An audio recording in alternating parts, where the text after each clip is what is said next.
Hey guys, it's Mark from Migraine Professional, and in this video, we're going to be talking about 5 endocrine disruptors you have to stop immediately if you're experiencing menstrual or hormonal migraines or headaches, or if you find that you're aggravating during your big menstrual or hormonal times.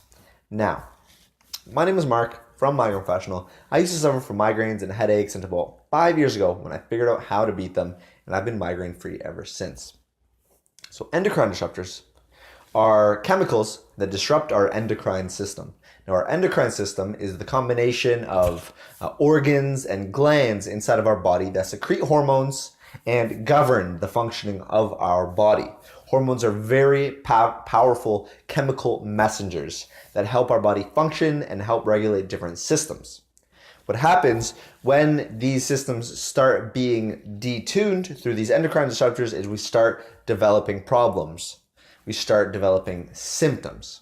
Now, endocrine disruptors are responsible for, they can either increase or decrease hormones, they can imitate hormones, they can turn a hormone into another hormone, they can interfere with signals from the hormones to cells, they can create premature apoptosis, which is the programmed death of cells. It can happen prematurely. They can compete with nutrients in the body, they can bind to other hormones, and they can accumulate in organs. So endocrine disruptors have a very large amount of effect around hormones and how hormones work.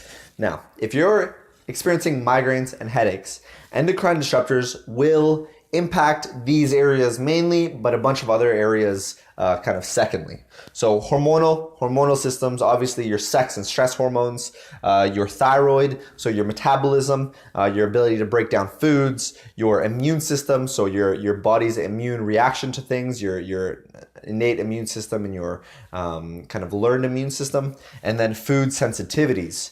So again, with everything happening with our immune system, we want to make sure that we understand that food sensitivities are playing a big part there. And so make sure, if you like these videos, make sure you click subscribe in the bottom right. So let's get into it. Now, some of the most important, I'm only going to cover a few endocrine disruptors because there are so many, and we're learning every day about more that are impacting our health because of the regulations that have and have not been done on endocrine disruptors. But the first one we're going to start with is BPA or BPS, so bisphenol A.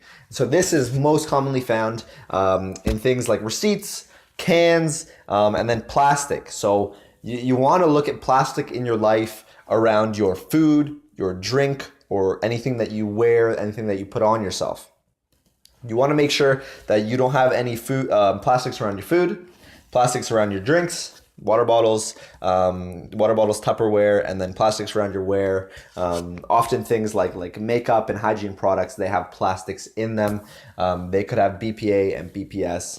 So the next one is parabens. Now, parabens can be found in antiperspirants, cosmetics, shampoos, lotions, shaving gels, toothpastes, and drug additives.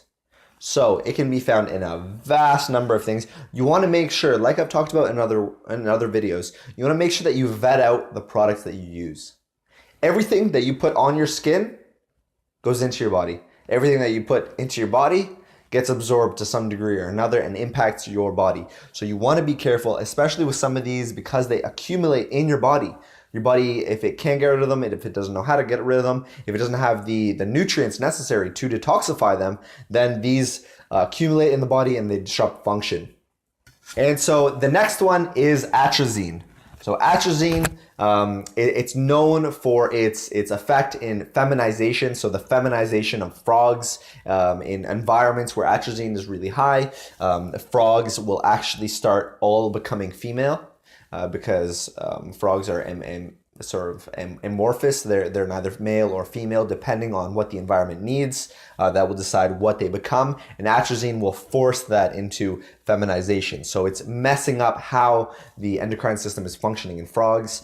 As well, it's been linked with breast tumors, with difficulties with puberty, either early or late puberty, and prostate inflammation.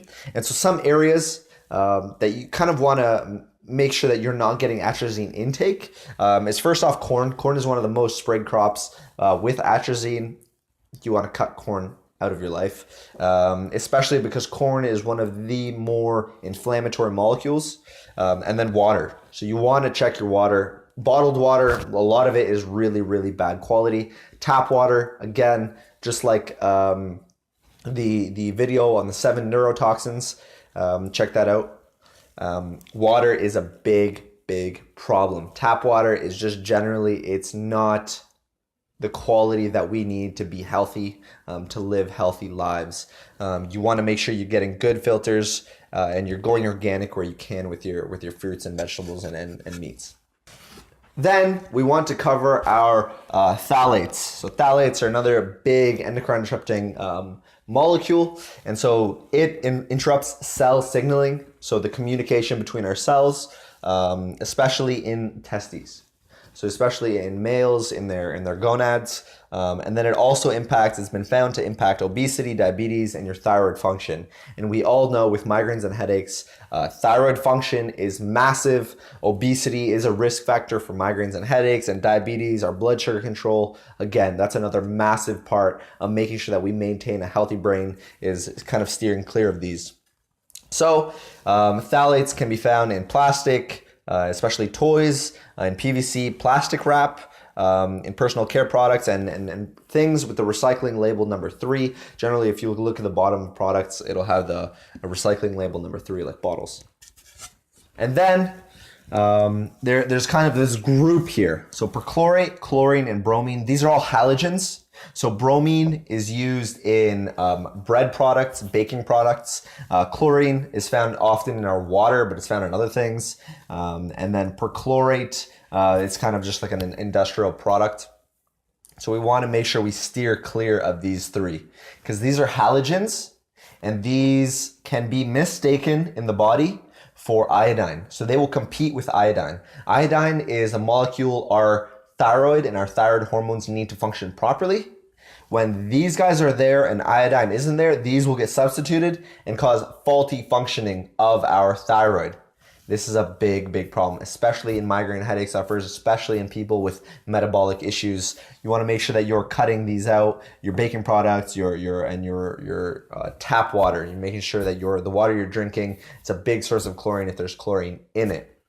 So then we want to make sure that we can kind of add support to our body, give our body what it needs, help our body detoxify, and help prevent more intake of these different endocrine disruptors and new ones as we're finding them. They are everywhere in our environment. So the more we can do, the better. Now, we want to make sure we wash our hands, especially with touching things like store receipts. You don't want to touch your mouth or touch your kid's mouth. These are getting into your body, and store receipts are very notorious for BPA. You want to make sure you dust and vacuum. Again, like I talked about in other videos, everything around you, all your furniture, all your products, your car, your house, they're all off-gassing. They're all off-gassing the chemicals that they're made with.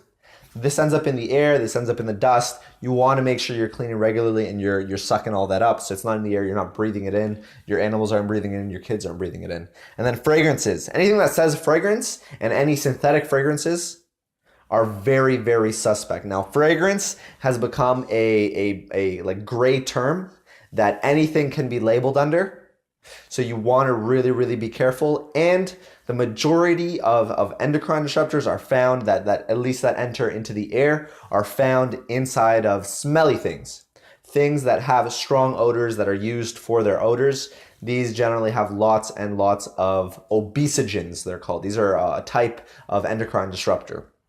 Then, like we talked about, plastics and cans. Don't eat out of cans, there's no need to. And then plastics, try and cut out as many plastics out of your life, whether it's through your food, through your water, through the clothes that you wear, make sure that they're not plastic, or your hygiene products, things that you clean with. And then to get rid of these molecules, you want to sweat. You want to make sure that you're perspiring. If your other organs of detoxification are not working properly, sweat is absolutely necessary, because it's a way of kind of going around the functioning of those other organs and helping to support them, helping to take the burden off of them.